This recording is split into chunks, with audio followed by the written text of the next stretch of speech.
Hello ಎಲ್ಲರಿಗೂ ನಮಸ್ಕಾರ. Welcome to my YouTube channel ಕನ್ನಡತಿಯ ಕಥಾಸುಧೆ. ನಾನು ನಿಮ್ಮ ರೂಪ ಕನ್ನಡತೆ. ದಯಮಾಡಿ ಲೈಕ್ ಮಾಡಿ, ಕಮೆಂಟ್ ಮಾಡಿ, ಇತರರಿಗೂ ಶೇರ್ ಮಾಡಿ. ಹೃದಯವ ಕಾದಿರಿಸು ನನಗಾಗಿ ಭಾಗ 3. ಎಕ್ಸ್ಕ್ಯೂಸ್ ಮೀ ಎಂಬುದನಿಗೆ ತಲೆ ಎತ್ತಿ ನೋಡಲು ಶಾಕ್ ಆದಳು ರಾಮ್ನ ಅಲ್ಲಿ ನೋಡಿ. ನನಗೆ ಈ ಸೀಟ್ ಬೇಕು, ಕ್ವಿಕ್ ಎಂದ ಅವಳ ಪಕ್ಕವಿದ್ದ ಜಾಗ ನೋಡಿ. ಕೂತ್ಕೊಳ್ಳಿ, ಅದಕ್ಕೇನು ಎಂದು ಅವಳು ತನ್ನ ಬ್ಯಾಗ್ ತೆಗೆದು ಪಕ್ಕಕ್ಕೆ ಸರಿಯಲು ಐ ನೀಡ್ ದಿಸ್ ಸೀಟ್ ಎಂದು ವಿಂಡೋ ಸೀಟ್ ತೋರಿದ. ಇಲ್ಲ, ಅಲ್ಲಿ ಒಂದು ಸೀಟ್ ಖಾಲಿ ಇಲ್ವಾ, ಅಲ್ಲೇ ಕೂತ್ಕೊಳ್ಳಿ ಎಂದಳು ಜಾನು ತಾವು ಕುಳಿತಿದ್ದ ಸೀಟಲ್ಲಿ ಖಾಲಿ ಇದ್ದ ಜಾಗ ತೋರಿ. 3 ಸೀಟಿನ ಜಾಗದಲ್ಲಿ ಅಲ್ಲಿ 2 ತುಂಬಿದ್ರೆ 1 ಖಾಲಿ ಇತ್ತು. ಅವರ ಅದೃಷ್ಟಕ್ಕೆ ಅದೊಂದೇ ಖಾಲಿ ಇದ್ದದು, ಅಥವಾ ಅವರಿಬ್ಬರ ಹೃದಯ ಬಡಿದುಕೊಳ್ಳುವ ಸೂಚನೆ ನೀಡಿದ್ದೇನೋ. ಲುಕ್ ಎಂದು ಅವನೇನೋ ಹೇಳುವಾಗ ಅಗ್ರಜ ಎಂದು ಲಕ್ಕಿ ಏನನ್ನೋ ಕಿವಿಯಲ್ಲಿ ಹೇಳಲು ತನ್ನ ಕೋಪ ತಡೆದವ ಓಕೆ ಎಂದು ಜಾನುವಿನ ಪಕ್ಕದ ಜಾಗವನ್ನು ಆಕ್ರಮಿಸಿದ ರಾಮ್. ಇದೇನು ಜಾನು, ಈ ಹೀರೋ ನಿನ್ನ ಪಕ್ಕ ಬಂದಿದ್ದಾರೆ ಎಂದು ಮೆತ್ತಗೆ ಹೇಳಿದ್ಲು ತೇಜು. ಸುಮ್ಮನೆ ನನಗೆ ಎದೆ ಬಡ್ಕೊಳ್ತಾ ಇದೆ ಎಂದಳು ಜಾನು ಭಯದಿಂದ. ಒಂದಷ್ಟು ದೂರ ಆದಾಗಲೇ ಬಸ್ ಬಂದಾಗಿತ್ತು. ಯಾರಿಲ್ಲಿ ನೆಕ್ಸ್ಟ್ ಸ್ಟಾಪ್, ಡೋರ್ ಬಳಿ ಬರ್ರಿ ಎಂದು ಕಂಡಕ್ಟರ್ ಹೇಳುವಾಗ ಪಕ್ಕದ ಸೀಟಿನಲ್ಲಿ ಇದ್ದವರು ಎದ್ದು ಹೋದಾಗ ಲಕ್ಕಿ ಅಲ್ಲಿ ಕುಳಿತ. ವಾಟ್ ಈಸ್ ಯುವರ್ ನೇಮ್ ಎಂದ ಪಕ್ಕ ಸುಮ್ಮನೆ ಕುಳಿತಿದ್ದವಳ ನೋಡಿ. ಜಾಹ್ನವಿ ಎಂದಳು ಕಣ್ ಸಂಕುಚಿಸಿ. ಯಾರೋ ಅಪರಿಚಿತ ಬಂದು ಹೆಸರು ಕೇಳಿದರೆ ಅನುಮಾನ ಸಹಜವೇ. ನೈಸ್ ಎಂದವ ಅದೇಕೋ ಮಾತನಾಡಲು ಪದಗಳ ತಡಕಾಡುತ್ತಿದ್ದ. ತೇಜು, ಯಾಕೋ ಏನೋ ಮಿಸ್ ಹೊಡಿತಾ ಇದೆ ಕಣೆ ಎಂದಳು ಜಾನು ಅವಳ ಕೈ ಗಟ್ಟಿಯಾಗಿ ಹಿಡಿದು. ಏನಾಗಲ್ಲ, ಸುಮ್ಮನೆ ಇರು ಎಂದಾಗ ಸುಮ್ಮನೆ ಕುಳಿತಳು. ಎಕ್ಸ್ಕ್ಯೂಸ್ ಮೀ, ನಿಮ್ಮ ಬ್ಯಾಗ್ ಕೊಡ್ತೀರಾ ಎಂದ ರಾಮ್ ಜಾನುವನ್ನು ನೋಡಿ. ಒಂದಷ್ಟು ಸಮಯ ಆಗಿದ್ದೆ ಅವನೇ ಮತ್ತೆ ಮಾತನಾಡಿಸಿದ. ಯಾಕೆ ಎಂದಳು ಕಣ್ಣರಳಿಸಿ. ಅವನ ವರ್ತನೆ ಯಾಕೋ ವಿಚಿತ್ರ ಅನಿಸಿತು ಅವಳಿಗೆ. I want it, will you please ಎಂದ ಅದೇಕೋ ಬೇಡಿಕೆ ಇಟ್ಟು. ಓಕೆ ಎಂದವಳು ಅವನ ಕೈಗೆ ಬ್ಯಾಗ್ ಇಟ್ಲು. ಥ್ಯಾಂಕ್ ಯು ಎಂದವಳ ಅವಳ ಬ್ಯಾಗಿಗೆ ಕೈ ಹಾಕುವಾಗ ನೋ ರಾಮ್, ಇಟ್ಸ್ ಚೀಟಿಂಗ್ ಎಂದು ಕುಳಿತಲ್ಲಿಂದ ಎದ್ದಿದ್ದ ರಮಣ್. ಅವನ ನೋಡಿ ಆಶ್ಚರ್ಯದಿ ಕಣ್ಣರಿಸಿದ್ಲು ಜಾನು. ನೋ ರಮಣ್, ನೀನು ಹೇಳಿದ್ದಿಷ್ಟೆ, ಅವರಿಗೆ ಗೊತ್ತಿಲ್ಲದೆ ನಾನು ಅವಳ ಬ್ಯಾಗಿನಿಂದ ಪೆನ್ ಡ್ರೈವ್ ತಗೋತಿದ್ದೀನಿ. That's all, I completed the task ಎಂದ ರಾಮ್ ಎದ್ದು ನಿಂತು. ಇಲ್ಲ ರಾಮ್, ಯು ಲಾಸ್. ನಾನು ಹೇಳಿದ್ದು ಅವಳಿಗೆ ಗೊತ್ತಿಲ್ಲದ ಬ್ಯಾಗ್ ತೆಗೆದುಕೊಂಡು ಹುಡುಕಬೇಕು ಅಂತ. ಬಟ್ ನೀನು ಅವಳ ಪರ್ಮಿಷನ್ ಕೇಳಿದೆ, ಅಲ್ಲದೆ ನೀನು ರಾಮ್ ಆಗಿ ಬಂದಿದೀಯ, ಒಬ್ಬ ಸಾಮಾನ್ಯನಾಗಿ ಅಲ್ಲ ಎಂದ ರಮಣ್ ಅಲ್ಲಿಗೆ ಬಂದು. ಬಸ್ ಅಲ್ಲಿದ್ದವರೆಲ್ಲ ಚಿತ್ತ ಇವರತ್ಲೆ. ಲಡ್ಡು ಏನಿದು ಎಂದಳು ಜಾನು ಕಣ್ ಸಂಕೋಚಿಸಿ. ನಾನು ನಿನಗೆ ಆಮೇಲೆ ಎಕ್ಸ್ಪ್ಲೇನ್ ಮಾಡ್ತೀನಿ ಜಾನು ಎಂದವ ರಾಮ್ನತ್ತ ನೋಡಲು. ನೀನು ಮಾಡಿದ್ದು ಚೀಟಿಂಗ್. ನಿನಗೆ ಗೊತ್ತಿರೋ ಹುಡುಗಿ ಜೊತೆ ಆಲ್ರೆಡಿ ಫಿಕ್ಸಿಂಗ್ ಮಾಡಿಕೊಂಡು ನನ್ನ ಆಟ ಆಡಿಸಿದ್ಯಾ. ಇವಳಿಗೆ ಗೊತ್ತಿದ್ದೇ ಬ್ಯಾಗಿಗೆ ಪ್ಯಾನ್ ಡ್ರೈವ್ ಹಾಕಿದ್ಯಾ, ಯು ಬ್ಲಡಿ ಎಂದು ಕೋಪದಿ ನುಡಿದ ರಮಣ್ಣ ನೋಡಿ. ನೋ ರಾಮ್, ಈ ವಿಷಯ ಜಾನುಗೆ ಗೊತ್ತೇ ಇಲ್ಲ. ನಾನು ಅವಳನ್ನು ಜಸ್ಟ್ ಮಾತನಾಡಿಸೋಕೆ ಹೋಗಿದ್ದು, ಅಲ್ಲಿ ಈ ಐಡಿಯಾ ಬಂತು. ಅಷ್ಟಕ್ಕೂ ಇವಳ ಬ್ಯಾಗಿಗೆ ಹಾಕಿದರೆ ಅದು ಸೇಫ್ ಇರುತ್ತೆ ಅಂತ ನಾನು ಹಾಕಿದ್ದು ಅಷ್ಟೆ. ಇವಳು ಅದನ್ನು ಸೇಫ್ ಮಾಡ್ತಾಳೆ ಅಂತ ಎಂದು ಸಮಜಾಯಿಸಿ ನೀಡಿದ ರಮಣ್. ಜಾನು, ನಿನ್ನ ಬ್ಯಾಗ್ ಕೊಡು ಎಂದ ಜಾನುವನ್ನು ನೋಡಿ ತನ್ನ ಬ್ಯಾಗ್ ಅವಳತ್ತ ಚಾಚಲು ಅದರೊಳಗೆ ಕೈ ಹಾಕಿ ಒಂದು ಪ್ಯಾನ್ ಡ್ರೈವ್ ತೆಗೆದ. ತಗೋ ರಾಮ್, ನಿನ್ನ ಪ್ಯಾನ್ ಡ್ರೈವ್. ನಿನಗೆ ಬೇಕಾಗಿರೋ ಎಲ್ಲದು ಇದರಲ್ಲಿದೆ. ಮತ್ತೆ ನೀನು ಈ ಟಾಸ್ಕ್ ಸೋತೆ, ಈ ಪ್ರಾಜೆಕ್ಟ್ ನನಗೆ, ಮತ್ತೆ ಇದು ನಿನ್ನ ಮೊದಲನೇ ಸೋಲು ಎಂದು ಅಣಕಿಸಿದಾಗ ಕಣ್ಮುಚ್ಚಿ ಕೋಪ ತಡೆದ Ram. You will pay for this Raman. ಈ ಒಂದು ಪ್ಯಾನ್ ಡ್ರೈವ್ಗೆ ನನ್ನ ಈ ಗುಜರಿ ಬಸ್ ಹತ್ತಿಸಿದೆ ಅಲ್ವಾ, ಆ ಒಂದು ಚಿಕ್ಕ ಪ್ರಾಜೆಕ್ಟ್ಗಾಗಿ ಈ ಥರ ಸಿಲ್ಲಿ ಟಾಸ್ಕ್ ಇಟ್ಟೆ ಅಲ್ವಾ, ಐ ವಿಲ್ ಶೋ ಎಂದವ ಆ ಪ್ಯಾನ್ ಡ್ರೈವ್ ಕಿತ್ತುಕೊಂಡು. ಆ್ಯಂಡ್ ಯು, ಎಲ್ಲ ಗೊತ್ತಿದ್ದು ಗೊತ್ತಿಲ್ಲದೆ ಇರೋರ ಥರ ಕೂತಿದೆ ಅಲ್ವಾ, ಮತ್ತೆ ನನ್ನ ಜೊತೆ ಏನು ತಿಳಿದೇ ಇರೋರ ಥರ ಮಾತಾಡ್ತೀಯಾ ಎಂದ ಜಾನುವ ನೋಡಿ. ಅಲ್ಲಿ ಏನಾಗುತ್ತಿದೆ ಎಂಬುದರ ಅರಿವೇ ಇರದವಳು ಅವನ ಆಪಾದನೆ ಕೇಳಿ ನೋಡಿ ಮಿಸ್ಟರ್ ಎನ್ನುವಾಗಲೇ ಅವಳನ್ನು ತಡೆದವ. ರಾಮ್, ಸರ್ವಾಂಶ್ ರಾಮ್, ಯಾರ ಮಾತು ಕೇಳೋ ತಾಳ್ಮೆ ನನಗಿಲ್ಲ. ಇದೊಂದು ಚಿಕ್ಕ ಪೆಂಟ್ರೋಗಾಗಿ ನಾನು ಇವತ್ತಿನ 10 ಲಕ್ಷದ ಡೀಲ್ ಬಿಟ್ಟು ಓಡಿ ಬರೋ ಹಾಗೆ ಮಾಡಿದ್ರಿ ಅಲ್ವಾ. ನೀವಿಬ್ಬರು ನನ್ನ ಫೇಸ್ ಮಾಡೋದಕ್ಕೆ ರೆಡಿ ಇರಿ ಎಂದವ ರಮಣ್ ಕಡೆಗೆ ನೋಡಿ ವಾರ್ ಮಾಡಿ ಮುಂದೆ ಹೊರಟ. ಹಾಗೆ ಹೋಗುವಾಗ ರಮಣ್ಗೆ ತಾಗಲು ಅವನ ಕೈಯಲ್ಲಿದ್ದ ಬ್ಯಾಗ್ ಬಿದ್ದು ಬಿಟ್ಟಿತ್ತು. ಅದರ ಜೊತೆ ಅವನ ವಾಚ್ ಕೂಡ ನೆಲದ ಮೇಲೆ ಬಿದ್ದು ಹೊಡೆದೇ ಬಿಟ್ಟಿತ್ತು. ಶಿಟ್ ಎಂದು ಅರಚಿದವ ಆ ವಾಚ್ ಕೈಗೆತ್ತಿಕೊಂಡು. ಈ ವಾಚ್ ನಿನ್ನ ಬಳಿ ಇತ್ತಾ ಎಂದ ಜಾನವನ್ನು ನೋಡಿ. ಹಾಂ, ಅದು ಥಿಯೇಟರಲ್ಲಿ ಎಂದಳು ಊಳು ನುಗ್ಗಿ. ಯು ಹಿಡಿಯಟ್, ಬೆಳಗ್ಗೆಯಿಂದ ಇದಕ್ಕಾಗಿ ಹುಡುಕ್ತಿದ್ರೆ ನೀನು ತಗೊಂಡು ಊರಿಗೆ ಹೋಗ್ತಿದ್ದ. ಹೋ, ಹೇಗಿದ್ರೂ ಇದರ ಬೆಲೆ ಜಾಸ್ತಿ ಇದೆ. ಮಾರ್ಕೊಂಡು ಹಣ ಮಾಡ್ಬೋದು ಅಂತನಾ ಎಂದು ಅರಚಲು ಎಲ್ಲರೂ ಜಾನುವನ್ನೇ ನೋಡಿದ್ರು. ಮುಜುಗರವಾಯಿತು ಅವಳಿಗೆ. ನೋಡಿ ರಾಮ್, ಈ ವಾಚ್ ಹೇಗೆ ನನ್ನ ಬ್ಯಾಗಿಗೆ ಬಂತೋ ಗೊತ್ತಿಲ್ಲ, ಆದರೆ ನಾನೇನು ಎನ್ನುವವಳ ಮಾತಿಗೆ ಜೋರಾಗಿ ನಕ್ಕವ ಬಂದಿದ್ದು ಗೊತ್ತಿಲ್ಲ, ಆದರೆ ಸಿಕ್ಕ ಮೇಲೆ ಯಾರದು ಅಂತ ಕೇಳೋಕೆ ಆಗಲಿಲ್ವಾ ಎಂದ ತುಟಿ ಕೊಂಕಿಸಿ. ರಾಮ್, ಮಾತು ಹಿಡಿತಲಿದ್ರೆ ಒಳ್ಳೆಯದು. ಈ ರಮಣ್ ಫಿಯಾನ್ಸೆ ಅವಳು. ನಿನ್ನ ಜುಜುಬಿ ವಾಚ್ ಮಾರಿ ಹಣ ಮಾಡ್ಕೊಳ್ಳೋಕೆ. ಅವಳು ಹ್ಞೂ ಅಂದರೆ ಅವಳ ಉದ್ದಕ್ಕೂ ಹಣ ಸುರಿತೀನಿ ನಾನು ಎಂದ ರಮಣ್ ರೋಷದಲ್ಲೇ. ವಾವ್, ಫಿಯಾನ್ಸೆ ಚೆನ್ನಾಗಿದೆ. ಬಟ್ ನಿಮ್ಮಿಬ್ಬರ ಬ್ಯಾಡ್ ಲಕ್ ಇವತ್ತಿಂದ ಶುರು ಆಗುತ್ತೆ. ಇವಳು ಉದ್ದಕ್ಕೂ ಹಣ ಸುರಿತೀನಿ ಅಂದಿಯಲ್ಲ, ಸಾಧ್ಯ ಆದರೆ ಅವಳನ್ನು ಉಳಿಸ್ಕೊಂಡು ನೋಡೋಣ. ಇನ್ನು ಮುಂದೆ ನನ್ನ ಟಾರ್ಗೆಟ್ ನಿನ್ನ ಬಿಸ್ನೆಸ್ನಷ್ಟೇ ಅಲ್ಲ, ನಿನ್ನ ಜಾನು ಸಹ. ಅವಳನ್ನು ಅದೇಗೆ ಮದುವೆ ಆಗ್ತೀಯೋ ನಾನು ನೋಡ್ತೀನಿ. ಇವತ್ತಿಂದ ನನ್ನ ಟಾರ್ಗೆಟ್ ನಿನ್ನ ಜಾನುನೇ ಎಂದು ಕೋಪದಿ ನುಡಿದವ ಜಾನು ನೋಡಿ, ಬರ್ತೀನಿ ನನ್ನವಳೆ, ಮತ್ತೆ ಮತ್ತೆ ಸಿಗುವ ಎಂದವ ಇಬ್ಬರ ಕಡೆಗೂ ವ್ಯಂಗ್ಯವಾಗಿ ನೋಡಿ ನಕ್ಕು ಬಸ್ ನಿಲ್ಲಿಸಿ ಇಳಿದಿದ್ದ. ರಮಣ್, ಏನು ಮಾಡಿದೆ ನೀನು? ನಿನ್ನ ಬಿಸ್ನೆಸ್ ಜೊತೆ ನನ್ನ ಲೈಫ್ ಯಾಕೆ ಸೇರಿಸಿದೆ ಎಂದಳು ಜಾನು ರಮಣ್ಣ ನೋಡಿ ಕೋಪದಿಂದ. ಸಾರಿ ಜಾನು, ಅದು ಎಂದು ವಿವರಿಸುತ್ತಿದ್ದವನ ನೋಡಿ ಕೈ ಮುಗಿದು, ನೀನು ಕೊಡೋ ಸಮಜಾಯಿಸಿ ನನಗೆ ಬೇಕಿಲ್ಲ ಎಂದು ಹೊರಟಳು. ಅದಾಗಲೇ ಅವಳ ಊರು ಬಂದಿದ್ದರಿಂದ ಬಸ್ ನಿಂತ ತಕ್ಷಣ ಕೆಳಗಿಳಿದ್ಲು. ಜಾನು, ಕೂಲ್, ಕೋಪ ಮಾಡ್ಕೋಬೇಡ, ಅವರೇನೋ ವೈರಿಗಳು ಅನಿಸುತ್ತೆ, ಅದಕ್ಕೆ ಹಾಗೆ ಹೇಳಿದಾನೆ ಎಂದು ತೇಜು ಸಮಾಧಾನ ಮಾಡಲು ನೋಡಿದಾಗ, ಅವರಿಬ್ಬರು ವೈರಿಗಳಾಗಿದ್ದರೆ ಆಗಿರಲಿ, ಆದರೆ ಅವರಿಬ್ಬರ ಯುದ್ಧದಲ್ಲಿ ನನ್ನ ದಾಳ ಮಾಡ್ಕೋತಿದ್ದಾರೆ ಕಣೆ. ನನ್ನ ಪಣಕ್ಕಿಟ್ಟು ತಮಾಷೆ ನೋಡ್ತಾನೆ ಅವನು. ಅದೇನೋ ಪ್ಯಾನ್ ಡ್ರೈವ್ ಹಾಕೋಕೆ ನನ್ನ ಹುಡ್ಕೊಂಡು ಬಂದಿದ್ದ ಅವನು. ಇವನು ನೋಡಿದರೆ ನನ್ನ ಪಡ್ಕೋತಾನಂತೆ. ನಾನೇನು ಮಾರಾಟಕ್ಕೆ ಇಟ್ಟಿರೋ ಹಣ್ಣ ಎಂದು ಕೋಪದಿ ಕೇಳುತ್ತಿದ್ಲು ಜಾನು. ಹಣ್ಣಲ್ಲ ಕಣೆ, ನನ್ನ ದಾರಿಗೆ ಅಡ್ಡ ಬಂದಿರೋ ಹೆಣ್ಣು. ನನ್ನ ದಾರಿಗೆ ಅಡ್ಡ ಬಂದಿರೋ ಯಾವುದೇ ಆಗಿರಲಿ, ನಾನು ತಕ್ಕ ಶಾಸ್ತಿ ಮಾಡದೆ ಬಿಡಲ್ಲ ಎಂದು ತನ್ನ ಒಡೆದ ವಾಚ್ ನೋಡಿಕೊಂಡು ಹಲ್ ಕಡಿದ ರಾಮ್ ಬಸ್ ಹಿಡಿದು ಕಾರ್ ಏರಿದವ ಅವರನ್ನು ಹಿಂಬಾಲಿಸಿದ್ದ ಅವಳ ಊರನ್ನು ನೋಡಲು.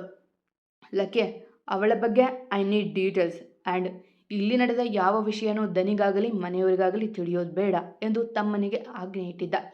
ನನಗ್ಯಾಕೋ ಬೇಡ ಅನ್ನಿಸ್ತಿದೆ ಅಗ್ರಜ, ನಿಮ್ಮಿಬ್ಬರ ಜಗಳದಲ್ಲಿ ಆ ಹುಡುಗಿ ಎನ್ನುವವನಿಗೆ ಒಂದು ಸುಡು ನೋಟ ಬಿಟ್ಟ ರಾಮ್. ಅಲ್ಲಿಂದ ಅವನ ಮಾತುಗಳು ಅಲ್ಲೇ ಉಳಿದ್ವು. ಓಕೆ ಅಗ್ರಜ ಎಂದವ ಸುಮ್ಮನೆ ಕುಳಿತ. ಜಾನು, ಸಮಾಧಾನ ಮಾಡ್ಕೋ. ಇವಾಗ ನಿನ್ನ ಜಗಳ ಆಡಿದ ವಿಷಯ ಮನೇಲಿ ಗೊತ್ತಾದರೆ ಎಲ್ಲ ಭಯ ಪಡ್ತಾರೆ, ಅದರಲ್ಲೂ ನಿನ್ನಣ್ಣ. ಅವನು ಮೊದಲೇ ನೊಂದಿದ್ದಾನೆ. ನಾಡಿದ್ದು ಅವನ ಬರ್ತ್ಡೇ, ಅವನಿಗಾಗಿ ಗಿಫ್ಟ್ ತರೋಕೆ ಹೋಗಿ ಹೀಗಾಗಿದೆ ಅಂತಾದರೆ ನೊಂದ್ಕೋತಾನೆ ಎಂದು ತೇಜು ಸಮಾಧಾನವಾಗಿ ಹೇಳಲು, ಹೌದು, ಯಾರೋ ಒಬ್ಬನಿಗೆ ನಾನೇ ಗೆದರಬೇಕು, ಅಷ್ಟಕ್ಕೂ ನನ್ನ ಮದುವೆ, ನನ್ನ ಜೀವನ, ನನ್ನ ಇಷ್ಟ ಎಂದು ಸಮಾಧಾನ ಮಾಡಿಕೊಂಡವಳು, ಛೆ, ನನ್ನ ಪಾಡಿಗೆ ನಾನಿದ್ರೂ ಈ ಜನಗಳು ನನ್ನ ತಲೆ ತಿಂತಾರೆ, ಈ ಲಡ್ಡು ನನ್ನ ಕೈ ಸಿಗಲಿ ಎಂದು ಗೆಳತಿಯ ಜೊತೆ ಮನೆಯ ಕಡೆಗೆ ಹೆಜ್ಜೆ ಹಾಕಿದ್ಲು. ಭೂಮಿ, ಜಾನು ಬಂದ್ಲು ಎಂದು ಕೂಗಿದರು ಜಯಂತ್ ದೂರದಲ್ಲಿ ಬರುತ್ತಿದ್ದ ಮಗಳ ನೋಡಿ. ಹಾಯ್ ಡಾರ್ಲಿಂಗ್, ನಿನಗೆ ಏನು ತಂದಿದ್ದೀನಿ ಗೊತ್ತಾ ಎಂದು ತಾತನ ಪಕ್ಕ ಕುಳಿತಳು ನಗುತ್ತಾ. ಏನು ತಂದಿದೆಯೋ ಡಾರ್ಲಿಂಗ್ ಎಂದು ಅವಳತ್ತ ಬೆದರು ಶಿವಕುಮಾರ್. ನಿಂಗೆ ಇದು ತುಂಬ ಮುಖ್ಯ ಅಲ್ವ ಡಾರ್ಲಿಂಗ್, ಅದಕ್ಕೆ ತಂದೆ ಎಂದು ಅವರ ಕೈಗೆ ಫ್ಲಾಸ್ಕ್ ಇಟ್ಟಲು. ಜಾನು, ನೀನು ನನ್ನ ಕಿಂಡಲ್ ಮಾಡ್ತೀಯಾ ಎಂದು ಅವರು ಸಪ್ಪೆ ಮುಖ ಮಾಡಲು, ಸರಿಯಾಗೆ ತಂದಿದೀಯ ಜಾನು, ಯಾವಾಗ ನೋಡಿದ್ರು ಭೂಮಿ 1 ಕಪ್ ಚಹಾ, ಕುಸುಮ 1 ಕಪ್ ಚಹಾ ಅಂತಾನೆ ಇರ್ತಾರೆ. ನಾನಂತೂ ಫುಲ್ ಫ್ಲಾಸ್ಕ್ ತುಂಬಿಸಿ ಅವರ ಕೊರಳಿಗೆ ನೇತಾಕಿ ಬಿಡ್ತೀನಿ ಎಂದರು ಕುಸುಮ ನಗುತ್ತಾ. ಬೇಕಾಗಿಲ್ಲ, ನಂಗೆ ಯಾರು ಚಹಾ ಕೊಡೋದು ಬೇಡ, ನಾನು ಇನ್ಮೇಲೆ ಕುಡಿಯೋದು ಇಲ್ಲ ಎಂದರು ಶಿವಕುಮಾರ್ ಬೇಸರದೆ. ಅಯ್ಯೋ ಡಾರ್ಲಿಂಗ್, ನಾನು ತಮಾಷೆ ಮಾಡಿದ್ದು. ಬೆಳಗ್ಗೆ ಹೋಗಬೇಕಾದ್ರೆ ಅಮ್ಮ ಫ್ಲಾಸ್ಕ್ ಹಾಳಾಗಿದೆ ಅಂದಿದ್ರು, ಅದಕ್ಕೆ ತಂದೆ, ನಿಂಗಾಗಿ ಇದು ಎಂದು ಅವರ ಜೇಬಿಗೆ ಒಂದು ಸಿಗರೇಟ್ ಪ್ಯಾಕ್ ಇಟ್ಟು, ಇದು ತುಂಬ ಕಾಸ್ಟ್ಲಿ, ಅಜ್ಜಿಗೆ ತೋರಿಸ್ಬೇಡಿ, ಮುರಿದಾಕಿ ಬಿಡ್ತಾರೆ ಎಂದು ಕಿವಿಯಲ್ಲಿ ಹೇಳಿ ಓಡಿದ್ಲು. ಏನೇ ಅದು, ನನ್ನ ಗಂಡನ ಆರೋಗ್ಯದ ಚಿಂತೆ ಇಲ್ವ ನಿಂಗೆ ಎಂದು ಕೂಗುತ್ತಿದ್ದರೂ ಕೇಳದಂತೆ ಓಡಿದವಳನ್ನು ನೋಡಿ ನಕ್ಕರು ಎಲ್ಲ. ಏಯ್ ತರಲೆ, ಏನು ಮಾಡಿದೆ ಎಂದರು ಭೂಮಿಕಾ ಗದರುತ್ತಾ. ಏನಿಲ್ಲ ಮಮ್ಮಿ, ತಾತಂಗೆ ಒಂದು ಪ್ಯಾಕ್ ಸಿಗರೇಟ್ ತಂದು ಕೊಟ್ಟೆ ಎಂದು ಹೇಳಿದಾಗ, ಅಯ್ಯೋ ಕತ್ತೆ, ಇರೇ ಮಾಡ್ತೀನಿ ಎಂದು ಅವಳನ್ನು ಅಟ್ಟಾಡಿಸಿದ್ರು ಸೌಟ್ ಹಿಡಿದು. ಮಮ್ಮ, ನಾ ತಂದು ಕೊಡಲಿಲ್ಲ ಅಂದಿದ್ರೆ ಪೆಟ್ಟಿಗೆ ಅಂಗಡಿಯಲ್ಲಿ ಸೇರ್ತಿದ್ರು, ಮೊನ್ನೆ ಅಂಗಡಿ ಅಕ್ಕ ಹೇಳಿದ್ರು, ಅದಕ್ಕೆ ತಂದೆ ಎಂದುಗಳು ಓಡುತ್ತಾ ಬರುವಾಗ ತನ್ನ ಅಣ್ಣನಿಗೆ ಡೆಕ್ಕೆ ಹೊಡೆದ್ಲು. ಸ್ವೀಟಿ, ಯಾಕೆ ಇಷ್ಟೊಂದು ಓಡೋದು ಎಂದ ಅಣ್ಣನ ತಬ್ಬಿ. ನಿನ್ನ ಜನ್ಮದಾತೆ ಅಣ್ಣ, ನೋಡಿ ಹೇಗೆ ಹೊಡೆಯೋಕೆ ಬರ್ತಿದ್ದಾರೆ ಎಂದು ಅವನ ಹಿಂದೆ ಅಡಗಿದ್ದಳು. ಅಮ್ಮ ಈಗಷ್ಟೇ ಬಂದಿದ್ದಾಳೆ, ಏನಾದರೂ ಮಾಡಿಕೊಡಿ, ಅದು ಬಿಟ್ಟು ಹೊಡೆಯೋದು ಸರಿನಾ ಎಂದವನ ಮುಂದೆ ನಿಂತು, ಇವತ್ತು ನಿನ್ನ ತಾತನಿಗೆ ಸಿಗರೇಟ್ ತಂದು ಕೊಟ್ಟಿದ್ದಾಳೆ, ನಾಳೆ ಅಪ್ಪನಿಗೆ ಬ್ರಾಂದಿ ತಂದು ಕೊಡ್ತಾಳೆ, ಇವಾಗಲೇ ಬಿಸಿ ಮುಟ್ಟಿಸ್ಬೇಕು ಇವಳಿಗೆ ಎಂದು ಅವಳ ಕೈ ಹಿಡಿಯಲು ಹೋದಾಗ, ಕುಡಿಯೋ ಮಗನಿಗೆ ಏನು ಹೇಳಲ್ಲ, ಇನ್ನು ಸಿಗರೇಟ್ ಸೇದೋ ಅಪ್ಪನಿಗೆ ಏನು ಹೇಳೋದು ಎಂದು ಒಳ ಬಂದರು ಜಯಂತ್. ಅವರ ಮಾತಿಗೆ ನಗುತ್ತಿದ್ದ ಅಭಿಮನ್ಯುವಿನ ಮುಖ ಪೆಚ್ಚಾಯಿತು. ಅಪ್ಪ ಎಂದು ಜಾನು ಅವರ ನೋಡಿ ಹೇಳಲು, ಏನಪ್ಪ, ಹೋಗಿ ಟೀ ಮಾಡ್ಕೊಂಡು ಬಾ, ಇದ್ದದ್ದು ಇದ್ದ ಹಾಗೆ ಹೇಳಿದ್ದು ಎಂದವರಿಗೆ ಮಗನ ಮೇಲೆ ಅಸಮಾಧಾನ. ಅಣ್ಣ ಎಂದು ಜಾನು ಕರೆಯುತ್ತಿದ್ದರೂ ಆಗಷ್ಟೇ ಬಿಟ್ಟಿದ್ದ ಚಾಪಲಿಯ ತೊಟ್ಟು ಹೊರಟು ಬಿಟ್ಟ ಅಭಿಮನ್ಯು. ಅವನ ಮನದಲ್ಲಿ ಕೊರೆಯುತ್ತಿರುವ ನೋವೇನೋ. ರಾಮ್ ಮನೆಗೆ ಬರಲು ಅದಾಗಲೇ ರಾತ್ರಿ 8 ಗಂಟೆಯೇ ಆಗಿತ್ತು. ಸಾರಿ ಪ್ರಿನ್ಸಸ್ ಎಂದು ಕಿವಿ ಹಿಡಿದೆ ತಂಗಿಯ ಬಳಿ ಬಂದಿದ್ದ ರಾಮ್. ಬೇಕಾಗಿಲ್ಲ ಎಂದು ಮೂತಿ ಊದಿಸಿ ಕುಳಿತಿದ್ದಳು ಅವನ ಮುದ್ದು ತಂಗಿ ಧನಿ. ಅದು ಏನಾಯಿತು ಗೊತ್ತಾ ಎಂದ ಅವಳ ಪಕ್ಕ ಕುಳಿತು.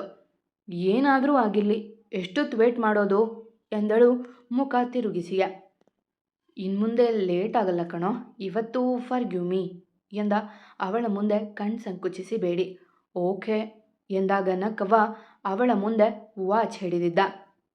Wow bro, you are genius, ಕೊನೆಗೂ ತಂದೆ ಬಿಟ್ಟಿಯಾ ಎಂದಳು ನಗುತ್ತಾ ಆಪ್ತೆಯಿಂದ ಅದನ್ನು ಸವರಿ.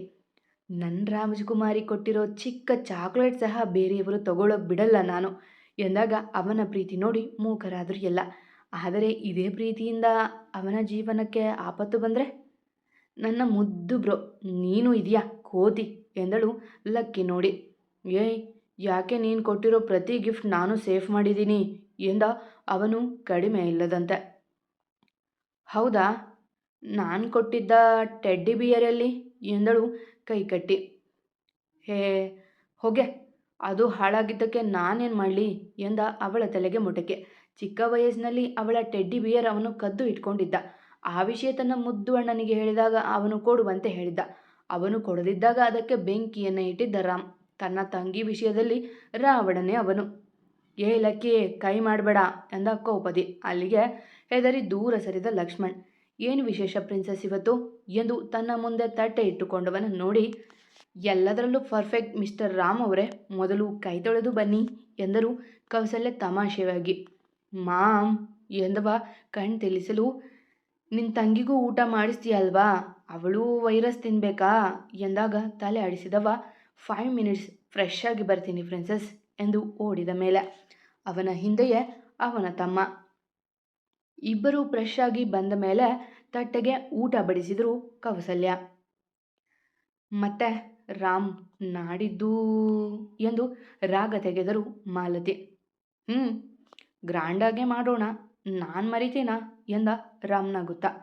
ಬ್ರೋ, ಈಗ ಬೇಡ, ನೆಕ್ಸ್ಟ್ ಇಯರ್ ಮಾಡೋಣ ಎಂದಳು ಧನಿ. ಇಲ್ಲಪ್ಪ, ನನ್ನ ತಂಗಿ ಪ್ರತಿ ಬರ್ತಡೇ ಕೂಡ ನನಗೆ ಮುಖ್ಯನೇ, ಮುಂದಿನ ವರ್ಷದ್ದು ಇನ್ನೂ ಗ್ರ್ಯಾಂಡಾಗಿ ಮಾಡೋಣ ಎಂದಾಗ ನಕ್ಕಳಷ್ಟೆ. ಸರಿ, ಮಾತಾಡಿದ್ದು ಸಾಕು, ತಿನ್ನಿ ಎಂದರು ವಿಶ್ವನಾಥ್ ಗಂಭೀರವಾಗಿ. ತಾತ, ನಿಮ್ಮ ನೋವು ಏನು ಎಂದ ರಾಮ್ ಅವರನ್ನು ದುರುಗುಟ್ಟಿ. ನಿನ್ನ ತಂಗಿ ಹುಟ್ಟಿದ ದಿನ ಅಂತ ಅವತ್ತು ಹೆಚ್ಚು ಕಡಿಮೆ 5ರಿಂದ 6 ಲಕ್ಷ ಖರ್ಚು ಮಾಡ್ತೀಯ, ಅದನ್ನೇ ಯಾವುದಾದ್ರೂ ಆಶ್ರಮಕ್ಕೆ ಕೊಡೋದಲ್ವಾ, ಪಡೆದವರು ಹಾರೈಸ್ತಾರೆ ಎಂದಾಗ ಅವರೆಡೆ ಕೋಪದಿ ನೋಡಿದವ. ದಾನ ಕೊಟ್ಟವರನ್ನು ದವಸ ಖಾಲಿ ಆಗೋವರೆಗೂ ನೆನೆಯೋ ಕಾಲ ಇದು. ಇನ್ನೊಂದು ಚೂರು ಹೆಚ್ಚು ಕೊಟ್ಟಿದ್ರೆ ಇನ್ನೊಂದು ವಾರ ಆಗ್ತಿತ್ತು ಅಂತಾರೆ ಹೊರತು 1 ವಾರ ಹಸಿವು ನೀಗಿಸಿದ್ರು ಅಂತ ಹೇಳಲ್ಲ ಎಂದ ಕೋಪದಿ.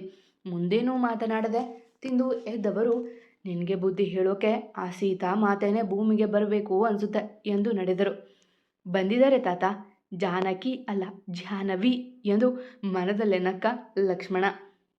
ಲಕ್ಕಿ, ನಗೋದು ಬಿಟ್ಟು ರೂಮಿಗೆ ಬಾ ಎಂದವ ಕೈ ತೊಳೆದು. ನಿನ್ನ ವಾಕ್ ಮಾಡಿ ಮಲ್ಕೋಕೆ ಹೋಗಿರು ಪ್ರಿನ್ಸಸ್, ಚೂರು ಕೆಲಸ ಇದೆ, ಬರ್ತೀನಿ ಎಂದು ತಂಗಿಯ ತಲೆ ಸವರಿ ಕೋಣೆಗೆ ನಡೆದಿದ್ದ. ಮನೆಯಿಂದ ಆಚೆ ಹೋಗಿದ್ದ ಅಭಿಮನ್ಯು ಮನೆಗೆ ಬರುವಾಗ ರಾತ್ರಿ 9 ಮೀರಿತ್ತು. ಅವನಿಗಾಗಿ ಕಾದಿದ್ದರು ಜಾನು, ಭೂಮಿಕಾ. ಅಣ್ಣ ಇಷ್ಟೊತ್ತಾ ಎಂದಳು ಜಾನು ಅವನ ಕೈ ಹಿಡಿದು. ನೀನಿನ್ನೂ ಮಲಗಿಲ್ವ ಸ್ವೀಟಿ ಎಂದ ಭಾರದ ನಗು ಹೊತ್ತು. ನೀನು ಬರದೆ ನಾನು ಊಟ ಮಾಡ್ತೀನ ಅಣ್ಣ ಎಂದಳು ಕೈಕಟ್ಟಿ. ಇರು ಕೈಕಾಲು ತೊಳೆದು ಬರ್ತೀನಿ ಎಂದು ಹಿತ್ತಲಿಗೆ ಹೋದವ 10 ನಿಮಿಷದಲ್ಲಿ ಮರಳಿ ಬಂದಿದ್ದ. ಅಣ್ಣ, ಇನ್ಮುಂದೆ 8 ಗಂಟೆ ಒಳಗೆ ಬಂದರೆ ಅಷ್ಟೆ ನಾನು ಊಟ ಮಾಡೋದು. ಅಪ್ಪ ಒಂದು ಮಾತು ಹೇಳ್ತಾರೆ ಅಂತ ಹೊರಟು ಬಿಡ್ತಾರಾ ಎಂದಳು ಅವನ ಮುಂದೆ ತಟ್ಟೆ ಇಟ್ಟು. ಇಲ್ಲಮ್ಮ, ತೋಟದಲ್ಲಿ ಚೂರು ಕೆಲಸ ಇತ್ತು, ಹೋಗಿದ್ದೆ. ಇವತ್ತು ನೈಟ್ ಹಾಕ್ತಾರೆ ಕರೆಂಟ್, ನೀರು ಕಟ್ಟೋಕೆ ಹೋಗಬೇಕು ಎಂದ ಅಭಿ ಊಟ ಮಾಡುತ್ತಾ. ಅಣ್ಣ, ಜೆಟ್ ವ್ಯವಸ್ಥೆ ಇದೆಯಲ್ಲ, ಮತ್ತೆ ಹೋಗ್ತೀಯಾ ಎಂದಳು ಅವನಿಟ್ಟ ತುತ್ತಿಗೆ ಬಾಯಿ ತೆರೆದು. ಒಂದೇ ಕಡೆ ಜಾಸ್ತಿ ನೀರು ಹೊಡೆಯುತ್ತೆ ಕಣೋ. ಏನಿಲ್ಲ, 12-1 ಗಂಟೆ ಅಷ್ಟರಲ್ಲಿ ಬರ್ತೀನಿ ಎಂದ ನಗುತ್ತಾ. ಇದೆಲ್ಲ ಯಾಕಲ ಬೇಕಿತ್ತು ನಿಂಗೆ? ಎಂಜಿನಿಯರಿಂಗ್ ಓದಿ ಬಂದು ಇಲ್ಲಿ ಕೆಲಸ ಮಾಡೋದು ಎಂದರು ಅರುಣ್ ಅವನ ಹಿಂದೆ ನಿಂತು. ಮಾವ, ಆ ವಿಷಯ ಬೇಕಾ ಇವಾಗ ಎಂದ ಕೋಪ ತಡೆದು. ಇಲ್ಲಪ್ಪ, 50,000 ಸಂಬಳ ಬರ್ತಿದ್ದ ಕಂಪನಿ ಬಿಟ್ಟು ಬಂದಿದೀಯಾ ಎಂದರು ಕಲ್ಯಾಣಿ. ಅತ್ತೆ, ಅವನು ಊಟ ಮಾಡೋಕ್ಕಾದ್ರೂ ಬಿಡಿ, ಏನಾಗಿದೆ ಯಾಕಾಗಿದೆ ಅಂತ ಗೊತ್ತಿದ್ದು ಕೂಡ ಪದೇ ಪದೇ ಕೇಳಬೇಡಿ ಎಂದು ಜಾನು ಸಹ ಕೋಪದಿ ಹೇಳಲು ಸುಮ್ಮನೆ ಹೊರಟರು ಗಂಡ ಹೆಂಡತಿ. ಅಣ್ಣ ಎಂದು ಕೈ ಹಿಡಿದಳು. ಯಾವುದೋ ಯೋಚನೆಯಲ್ಲಿ ಮುಳುಗಿದ್ದವ ಎಚ್ಚರಗೊಂಡ. ಹೊಟ್ಟೆ ಹಸಿವು, ತಿನ್ನಿಸು ಎಂದಳು ಅವನ ಯೋಚನೆ ತಪ್ಪಿಸಲು. ಹಾಂ ಸ್ವೀಟಿ ಎಂದವ ಅವಳಿಗೆ ತಿನ್ನಿಸಿ ತಾನು ತಿಂದ ಅವಳಿಂದ. ಅಣ್ಣ, ಯಾರೇನೇ ಹೇಳಿದ್ರು ನನ್ನ ಅಣ್ಣ ಚಿನ್ನ. ರೈತರಿಗೆ ಇರೋ ಬೆಲೆ ಯಾವ ಇಂಜಿನಿಯರಿಂಗ್ ಡಾಕ್ಟರ್ಗೂ ಇಲ್ಲ. ನೀನು ಏನೋ ಒಂದು ಮಾಡ್ತೀಯ, ನಾನು ಅದನ್ನು ನೋಡ್ತೀನಿ. ಟಿ ವಿಯಲ್ಲಿ ನೀನೊಬ್ಬ ರೈತನಾಗಿ ಬರುವಾಗ ನೋಡಬೇಕು, ಹಾಗಾಗುತ್ತೆ ಎಂದಳು ಅವನ ಕೆನ್ನೆಗೆ ಮುತ್ತಿಟ್ಟು. ನೀನೊಬ್ಳು ನನ್ನ ಸಪೋರ್ಟಿಗಿದ್ರೆ ಸಾಕುಮ್ಮ, ನಾನು ಅಚೀವ್ ಮಾಡ್ತೀನಿ ಎಂದು ಖುಷಿಯಿಂದ ನುಡಿದವನ ಕೋಪ ನೋವೆಲ್ಲ ಕರಗಿ ಹೋಗಿತ್ತು. ಸರಿ, ಬಾಯ್, ಗುಡ್ ನೈಟ್ ಎಂದಳು ಅವನಿಂದ ಮುತ್ತು ಪಡೆದು ಓಡಿದ್ಲು. ಅಗ್ರಜ ಎಂದ ಲಕ್ಕಿ ಬಾಗಲಲ್ಲಿ ನಿಂತು. ಅವನ ಕೋಣೆಯೊಳಗೆ ಹೋಗಲು ಅವನ ತಂಗಿಗಷ್ಟೇ ಅನುಮತಿ, ಇನ್ನೊಬ್ಬರೂ ಸಹ ಅನುಮತಿ ಇಲ್ಲದೆ ಹೋಗುವಂತಿಲ್ಲ. ಬಾ, ಎಲ್ಲ ಡೀಟೇಲ್ಸ್ ಎಂದ ಲ್ಯಾಪ್ಟಾಪ್ ಅಲ್ಲೇ ಕಣ್ಣೆಟ್ಟು. ಹಾಂ ಅಗ್ರಜ, ಇವತ್ತು ಫೋನ್ ನಂಬರ್ ಅಷ್ಟೇ ಸಿಕ್ಕಿದ್ದು, ನಾಳೆ ಟ್ರೈ ಮಾಡ್ತೀನಿ ಎಂದವ ಫೋನ್ ನಂಬರ್ ಅಲ್ಲಿಟ್ಟು. ಅಗ್ರಜ, ಅದೂ ಎನ್ನುವಾಗ ಒಮ್ಮೆ ಅವನೆಡೆ ಕಣ್ ಕೆಕ್ಕರಿಸಿ ನೋಡಿದ. ಲಕ್ಕಿ ಎಸ್ಕೇಪ್ ಆಗಿದ್ದ ಅಲ್ಲಿಂದ. ಏನದು, ನಿನ್ನ ಹೆಸರು ಎಂದು ನಂಬರ್ನ ಒಮ್ಮೆ ನೋಡಿ ಕಣ್ಮುಚ್ಚಿದ. ಆ ಮುದ್ದು ಅರಳು ಕಣ್ಣುಗಳು ಅವನ ಕಾಡಿದ್ದಂತೂ ನಿಜ. ಏನಾದರೂ ಆಗಿರಲಿ, ನೀನು ನನ್ನವಳು ಅಷ್ಟೆ ಎಂದವ ಫೋನ್ ತೆಗೆದು ಅವಳ ನಂಬರ್ ಟೈಪಿಸಿ ಸೇವ್ ಮಾಡಿಯೇ ಬಿಟ್ಟ. ಆ ಹೆಸರು ಹೀಗಿತ್ತು, ರಾಮನ ಜಾನಕಿ. ನೋಡ್ತೀನಿ ಏನು ಮಾಡ್ತಿದ್ದಾಳೋ ಎಂದು ಫೋನಿನಿಂದ ಕರೆಯೇ ಮಾಡಿಯೇ ಬಿಟ್ಟ. ಅಣ್ಣನ ಜೊತೆ ಖುಷಿಯಿಂದ ಸಮಯ ಕಳೆದು ಕೋಣೆಗೆ ಬಂದವಳ ಫೋನ್ ಸದ್ದು ಮಾಡುತ್ತಿತ್ತು. ಯಾವುದೋ ಅನ್ನೋನ್ ನಂಬರ್ ನೋಡಿ ಕೊನೆಯ ಬಾರಿ ರಿಂಗಾದಾಗ ಸ್ವೀಕರಿಸಿ ಕಿವಿಗಿಟ್ಟುಕೊಂಡ್ಳು. ಹಲೋ, ಯಾರು ಎಂದಳು ಎಷ್ಟೋ ನಿಮಿಷದವರೆಗೂ ಅವರು ಮಾತನಾಡದೇ ಇದ್ದಾಗ. ರಾವಣ, ನಿನ್ನ ಪಾಲಿನ ರಾವಣ ಎಂಬ ಧ್ವನಿ ಬಂತು ಅತ್ತ ಕಡೆಯಿಂದ. ನೋಡಿ, ಸರಿಯಾಗಿ ಮಾತನಾಡಿ ಎಂದಳು ಕೋಪ ತೋರಿ. ಈಗಷ್ಟೇ ಅಣ್ಣನ ಬಗ್ಗೆ ಕೆಟ್ಟ ಮಾತು ಕೇಳಿದ್ಲಲ್ಲ. ಸರಿಯಾಗಿ ಮಾತಾಡ್ತಾನೆ ಇದ್ದೀನಲ್ಲ ನನ್ನವಳೆ ಎಂದಾಗ ಕಣ್ಮುಚ್ಚಿ ಮಧ್ಯಾಹ್ನದ ಘಟನೆ ನೆನೆದಳು. ನೀನಾ ಎಂದಳು ತಡವರಿಸಿ. ಇವಾಗ ನೆನಪಾಯ್ತಾ ನಾನು ಯಾರು ಅಂತ? ರಾಮ್, ಸರ್ವಾಂಶ್ ರಾಮ್ ಎಂದಾಗ ಒಂದು ಕ್ಷಣ ಬೆಚ್ಚಿದವಳು. ನೋಡಿ, ನನಗೂ ಇದಕ್ಕೂ ಎಂದು ಹೇಳುವಾಗಲೇ, ನೋಡಿ ನಾನು ಅಂಥವಳಲ್ಲ, ಪ್ಲೀಸ್ ನನ್ನ ಮಾತು ಕೇಳಿ, ಇದೇ ಅಲ್ವ ನಿನ್ನ ಡೈಲಾಗ್ ಎಂದ ಜೋರಾಗಿ ನಗುತ್ತಾ. ಹೌದು, ರಮಣ್ ಏನು ಮಾಡಿದ್ದು ನನಗೆ ಗೊತ್ತಿಲ್ಲ, but I am sorry for that ಎಂದಳು ಮೆಲ್ಲಗೆ. ಹೋ ಸಾರಿ, ಅದರ ಅರ್ಥ ನನಗೆ ಗೊತ್ತಿಲ್ಲ ಎಂದ ಗಂಭೀರವಾಗಿ. ಮಾಡದ ತಪ್ಪಿಗೆ ನನಗೆ ಟಾರ್ಚರ್ ಯಾಕೆ ಕೊಡ್ತೀರಾ ಎಂದಳು ರೋಸಿ ಹೋಗಿ. ನಿನ್ನ ಕತೆನ ಕೇಳೋಕೆ ನನಗೆ ಟೈಮ್ ಇಲ್ಲ ಕಣೆ. ನನ್ನ ಹೆಸರು ಸೇವ್ ಮಾಡ್ಕೊ, ನನ್ನ ರಾಮ್ ಅಂತ. ಟಾರ್ಚರ್ ಅಂದರೆ ಹೇಗಿರುತ್ತೆ ಅಂತ ನಾಳೆಯಿಂದ ತೋರಿಸ್ತೀನಿ. ಸಿ ಯು ಟುಮಾರೋ ಎಂದು ಕರೆ ತುಂಡರಿಸಿದ. ಥೂ, ಈ ರಮಣ್ ಮಾಡೋದು ಒಂದೊಂದಲ್ಲ ಎಂದು ಅವನ ನಂಬರ್ ತೆಗೆದು ರಾವಣ ಎಂದು ಸೇವ್ ಮಾಡಿದ್ಲು ಜಾನು. ಜಾನಕಿ ಎಂದು ನಕ್ಕವ ಫೋನ್ ಬಿಸಾಡಿ, ಏನೂ ಮಾಡೋದಿಲ್ಲ ಕಣೆ, ಸಣ್ಣ ಚಮಕ್ ತೋರಿಸ್ತೀನಿ ಅಷ್ಟೆ ಎಂದು ನಗುತ್ತಾ ಕಾಲು ಚಾಚಿ ತಲೆಗೆ ಕೈ ಹಿಡಿದು ಕಣ್ಮುಚ್ಚಿದ. ಅವನ ಈ ಸಣ್ಣ ಆಟ ದೊಡ್ಡದಾಗುತ್ತೋ ಅಥವಾ ಚಿಕ್ಕದರಲ್ಲೇ ಮುಗಿದು ಹೋಗುತ್ತದೆಯೋ ನೋಡಬೇಕಿದೆ. ಬೆಳಗಿನ ಸುಪ್ರಭಾತ ಶುರುವಾಗಿತ್ತು ಗುಬ್ಬಜ್ಜಿ ಗುರುವಿನಲ್ಲಿ. ಎಲ್ಲರೂ ಏಳಲಿ ಎಂದೇ ತುಸು ಜೋರಾಗಿ ಹಾಡು ಹೇಳುತ್ತಾ ಪೂಜೆ ಮಾಡುತ್ತಿದ್ದರು ಕೌಸಲ್ಯ. ಕೌಸು, ಮಕ್ಕಳು ಮಲಗಿದ್ದಾರೆ, ಇಷ್ಟು ಸೌಂಡ್ ಬೇಡ ಕಣೆ ಎಂದರು ದಯಾನಂದ್ ಮಡದಿಕೊಟ್ಟ ಆರತಿ ತೆಗೆದುಕೊಂಡು. ಅವರು ಎದ್ದು ಬರಲಿ ಅಂತಾನೆ ವ್ಯಾಲ್ಯೂಮ್ ಜಾಸ್ತಿ ಮಾಡಿರೋದು ಎಂದು ಹೇಳುತ್ತಲೇ ಎಲ್ಲರಿಗೂ ಆರತಿ ಕೊಟ್ಟವರು ಮಗನಿಗೆ ಪ್ರೋಟೀನ್ ಶೇಕ್ ಮಾಡಿ ತೆಗೆದುಕೊಂಡು ನಡೆದರು. ರಾಮ್, ತಗೋ ಎಂದರು ಥ್ರೆಡ್ ಮಿಲ್ ಮೇಲೆ ಓಡುತ್ತಿದ್ದವನ ನೋಡಿ. ಎಷ್ಟು ಸಾರಿ ಹೇಳಿಲ್ಲಮ್ಮ ನೀವು ತರಬೇಡಿ ಅಂತ, ಕೆಲಸದವರಿಲ್ವಾ ಎಂದ ಕಣ್ತೇಲಿಸಿ. ಇದಾರೆ ಕಣೋ, ಆದರೆ ಯಾರು ಕೊಟ್ಟರು ನಾನು ಕೊಟ್ಟ ಹಾಗೆ ಆಗಲ್ವಲ್ವಾ. ಅಲ್ಲದೆ ನಿನ್ನ ತಂಗಿ ತಮ್ಮನಿಗೂ ಇನ್ನೂ ಬೆಳಕಾಗಿಲ್ಲ, ಅವರನ್ನು ಎಚ್ಚರಿಸಬೇಕು ಎಂದರು ಸೆರಗಲ್ಲಿ ಅವನ ಬೆವರ ಹನಿಗಳ ಒರೆಸುತ್ತಾ. ಸುಸ್ತಾಗಲ್ವ ಮಾಮ್, ಕಾಲ್ ಮಾಡಿ ಎಬ್ಬಿಸಿ ಎಂದ ನಗುತ್ತಾ.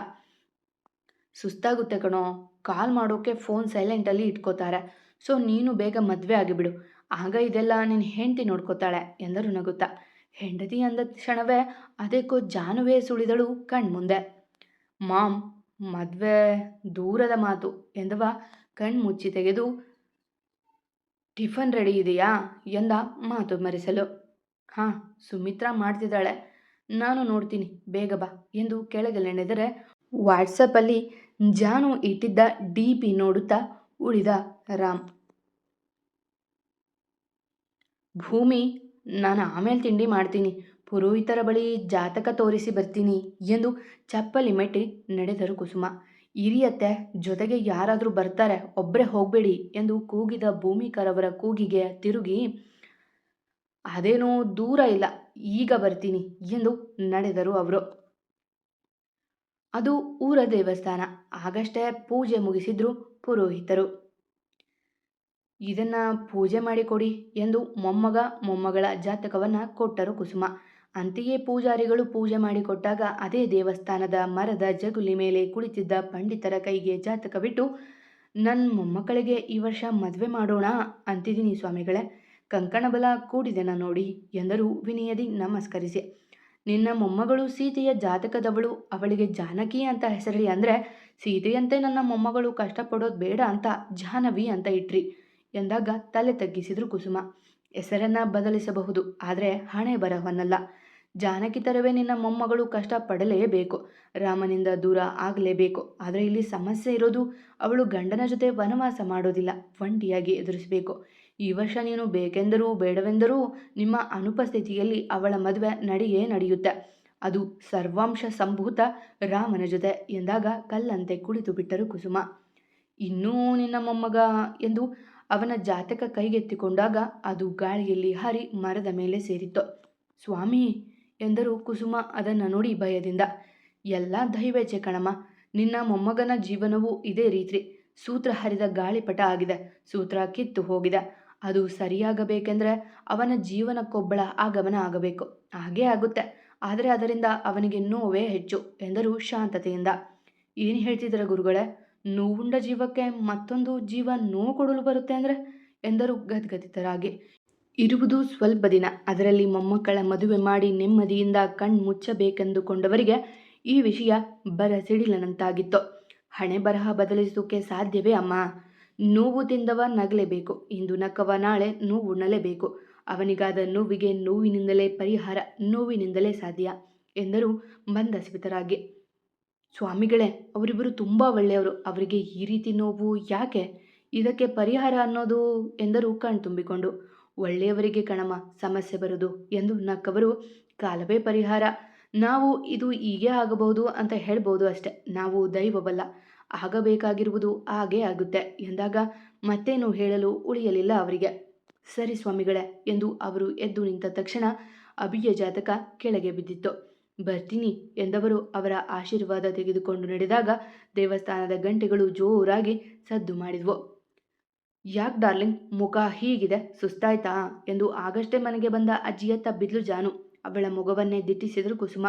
ಇಷ್ಟೊಳ್ಳೆ ಹುಡುಗಿಗೆ ನೋವು ಕೊಡುವುದು ಅಂದರೆ ಎಂದು ಚಿಂತಿಸುತ್ತಿದ್ದವರ ನೋಡಿ, ಯಾಕೆ ಅಜ್ಜಿ, ಬೇಡ ಅಂದರೂ ನಡೆದುಕೊಂಡು ಹೋಗಿದ್ದೀಯಲ್ಲ, ಈಗ ನೋಡು ಹೇಗಾಗಿದೆಯಾ ಎಂದಳು ಅವರ ಪಕ್ಕ ಕುಳಿತು.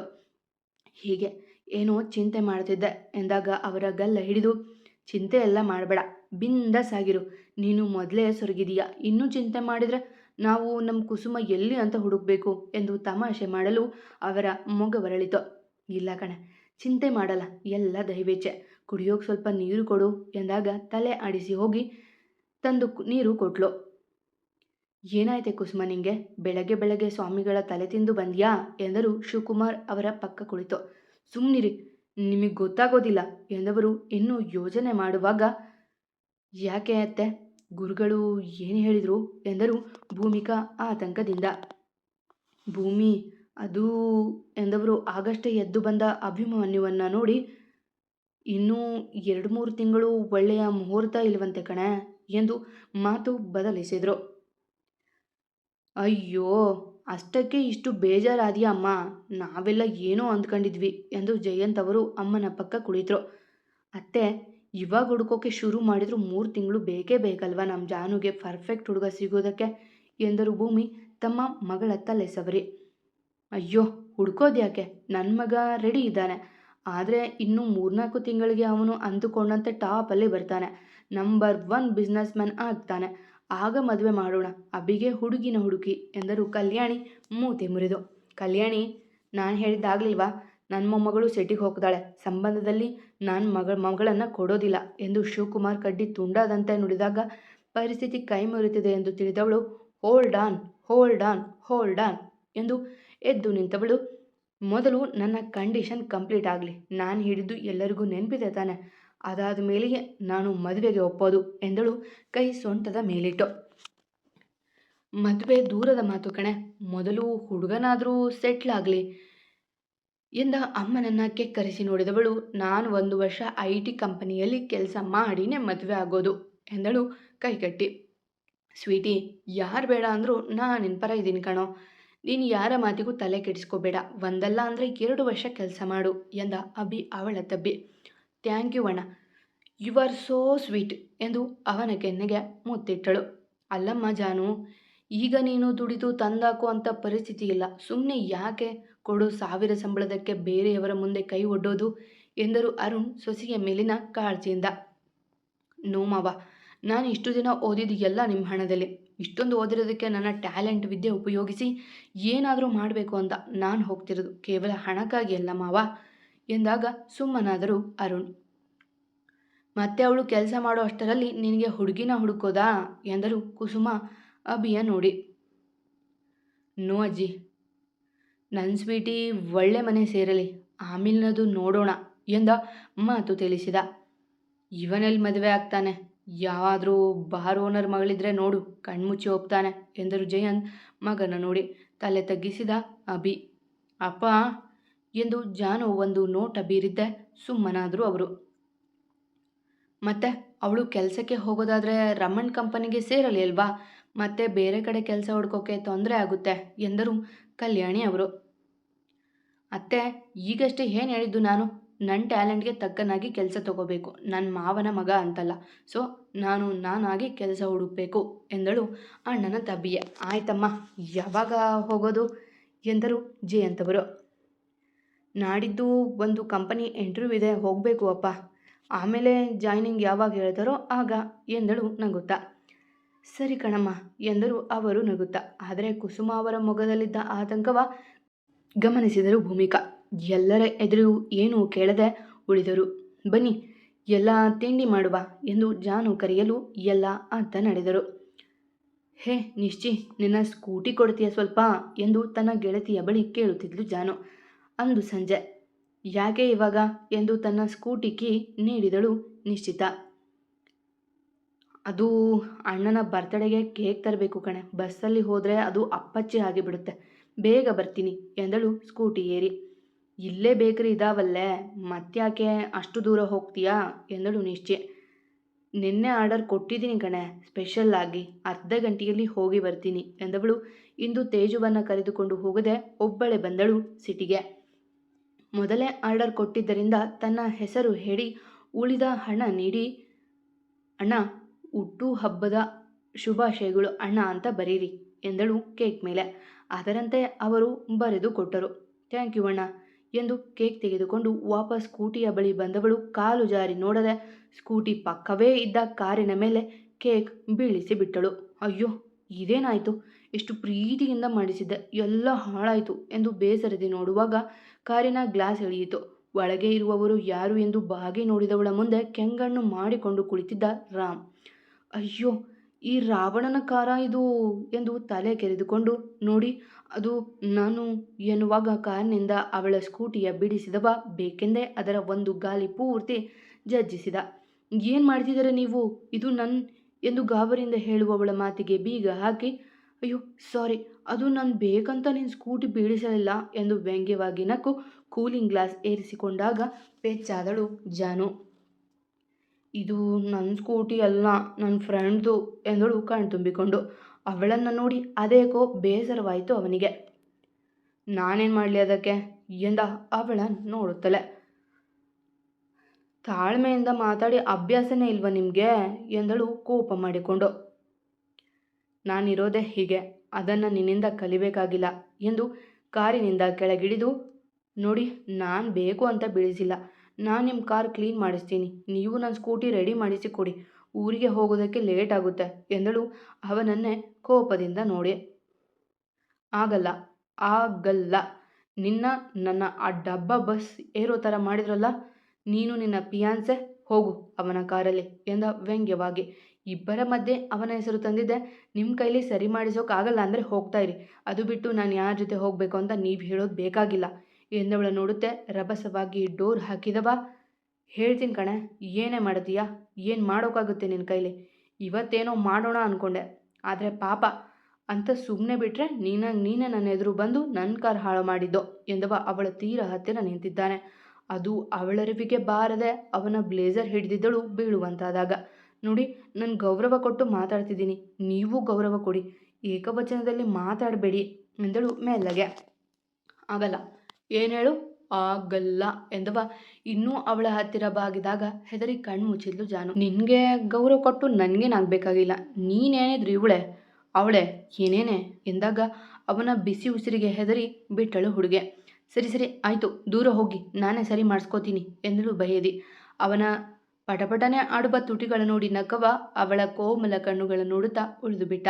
ನನ್ನ ಸ್ಕೂಟಿ ನಾನೇ ಸರಿ ಮಾಡಿಸ್ಕೋತೀನಿ, ದೂರ ಹೋಗಿ ಎಂದಳು ಬೈಯದಿ. ವಾಸ್ತವಕ್ಕೆ ಬಂದವ ಹಗ್ಬ ದಾರಿಗೆ ಎಂದು ಅಲ್ಲಿಂದ ನೇರವಾಗಿ ಇದ್ದ ಹೋಟೆಲ್ ಒಂದರ ಒಳಗೆ ನಡೆದ. ಕೇಕು ಹಾಳಾಯಿತು, ಇದು ಕೆಟ್ಟೋಯ್ತು, ಇವನು ಬೇರೆ ಹೇಗೆಗೋ ಮಾತಾಡ್ತಾನೆ, ಇದನ್ನು ಸರಿ ಮಾಡಿಸೋಕೆ ಎಲ್ಲಿಗೆ ಹೋಗಲಿ ಈಗ ಎಂದು ಅವನು ಹೋದ ದಾರಿಯನ್ನೇ ನೋಡಿದವಳು ಸುತ್ತ ನೋಡಲು ಕಣ್ಣಿಗೆ ಅಲ್ಲೇ ಒಂದು ಗ್ಯಾರೇಜ್ ಕಾಣಲು ಅಲ್ಲಿ ನೋಡಬೇಕು ಎಂದು ಅತ್ತ ನಡೆದ್ಲು. ಅವರ ಜೊತೆ ಏನು ಮಾತನಾಡಿ ಸ್ಕೂಟಿ ಇದ್ದ ಜಾಗಕ್ಕೆ ಬಂದವಳು, ಅಣ್ಣ ಇದೇ ಕಾರ್, ವಾಶ್ ಮಾಡಿ ಎಂದಳು ಕಾರ್ ತೋರಿಸಿ. ಸರಿನಮ್ಮ ಎಂದವ ಕಾರ್ ವಾಶ್ ಮಾಡಿದ ನಿಂತಲ್ಲೇ.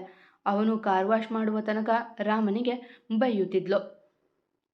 ಇಷ್ಟೊಂದು ಅಹಂಕಾರ ಒಳ್ಳೆಯದಲ್ಲ ಎಂದಳು ಕೊನೆಗೆ ಪೆಚ್ಚು ಮುಖ ಮಾಡಿ.